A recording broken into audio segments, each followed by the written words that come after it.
పరిశుద్ధ నామమునకు మహిమ కలుగును గాక.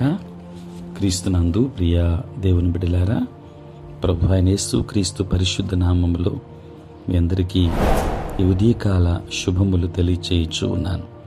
ఈ దినమంతయు మీకు మీ కుటుంబానికి దీవెనకరముగాను ఆశీర్వాదకరముగాను దేవుడు అనుగ్రహించాలని మీ కొరకై ప్రార్థిస్తూ ఉన్నాను.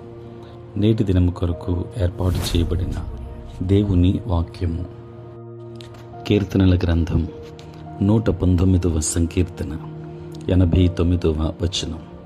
యెహోవా, నీ వాక్యము ఆకాశమందు నిత్యము నిలకడగా ఉన్నది.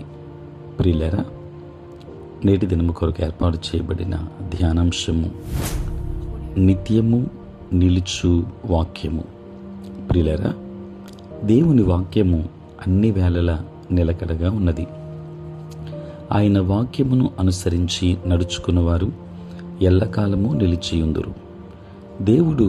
దేవుని వాక్యము ఒకటై ఉన్నది.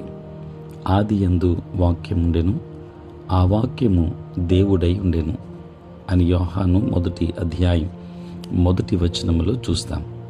ప్రభువుకు ఇవ్వబడిన నామములలో దేవుని వాక్యము కలదు. ప్రకటన గ్రంథం 19వ అధ్యాయం 13వ వచనం. ప్రభువు తన వాక్యమును ప్రస్తావించుచున్నాడు.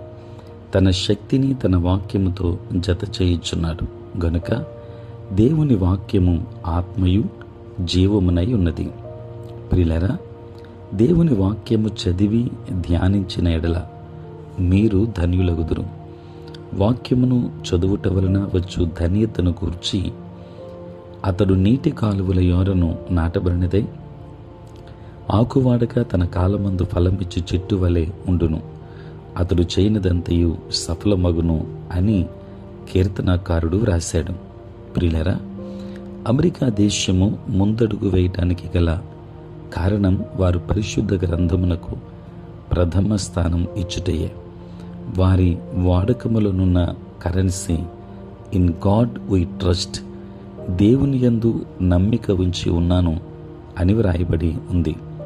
ప్రియులారా, అపోలో 8 అనే రాకెట్ ద్వారా అంతరిక్ష యాత్రికులు చంద్రమండలము చేరినప్పుడు పరిశుద్ధ గ్రంథాన్ని మైక్రో ఫిలింగా తీసుకుని వెళ్ళారు. అక్కడ నుండి భూమి మీదనున్న శాస్త్రవేత్తలతో సంప్రదించినప్పుడు పరిశుద్ధ గ్రంథము నుండి ఆదియందు దేవుడు భూమి ఆకాశములను సృజించెను అను వచనము చదివారు. ప్రియులారా, నేడు లోకమందు వందలాది దేశములు ఉన్నను మొట్టమొదటిగా చంద్రమండలమునకు మనిషిని పంపిన ఘనత అమెరికా దేశానికే దక్కింది. రష్యా దేశస్థులు ఎంతగా ప్రయత్నించినా ఇంతవరకు చంద్రమండలమునకు మనిషిని పంపలేదు. ప్రియులారా, ప్రపంచంలో పెద్ద పెద్ద వాటన్నింటినీ కనిపెట్టిన శాస్త్రవేత్తలందరూ పరిశుద్ధ గ్రంథము మీద అపరిమితమైన ప్రేమ గలవారే. Sir Isaac Newton, Michael Faraday, Lord Kelvin, Louis Pasteur, James Simpson వంటి మేధావులైన శాస్త్రవేత్తలు పరిశుద్ధ గ్రంథాన్ని పదే పదే చదివి ధన్యులై ఉన్నారు. ప్రియులారా, దేవుడు తన బిడ్డలకు శ్రేష్టమైన జ్ఞానాన్ని ఇచ్చాడు. అమెరికా దేశ అధ్యక్షులలో ఎక్కువ శాతం బైబిల్ ప్రియులుగా ఉన్నారు. మానవ కోటికి దేవుడు దయచేసిన అత్యున్నతమైన బహుమానం పరిశుద్ధ గ్రంథం అని జార్జ్ వాషింగ్టన్ పలికాడు. ప్రియులారా, పరిశుద్ధ గ్రంథమును దేవుడును లేని ఎడల దేశమును సరైన విధానములో పరిపాలించలేను అనేను.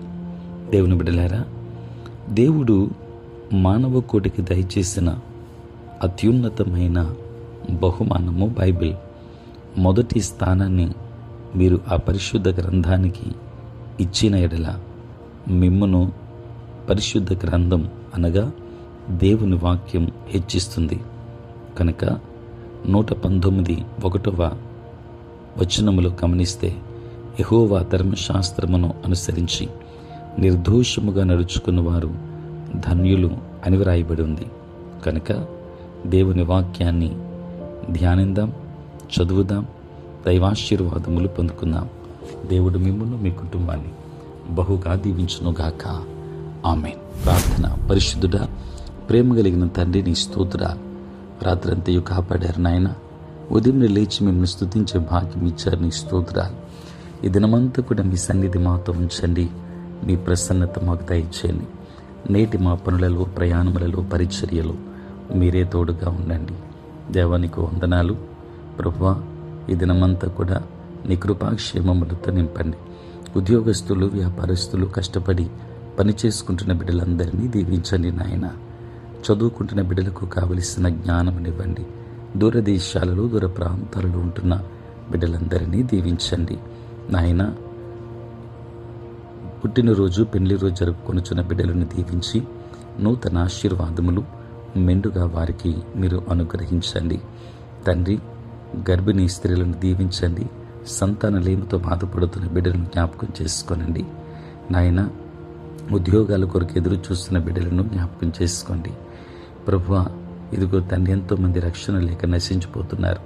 వారందరినీ కూడా మీరు దర్శించి రక్షణ భాగ్యమును మీరు అనుగ్రహించమని, ఈ దిన దీవెనలతో నింపమని యేసు నామములో ప్రార్థించి వేడుకొనుచున్నాము తండ్రి. ఆమేన్. తండ్రి, కుమార, పరిశుద్ధాత్మ త్రియేక దేవుని దీవెన సదా మీకును మీ కుటుంబానికి తోడై ఉండును గాక. ఆమేన్.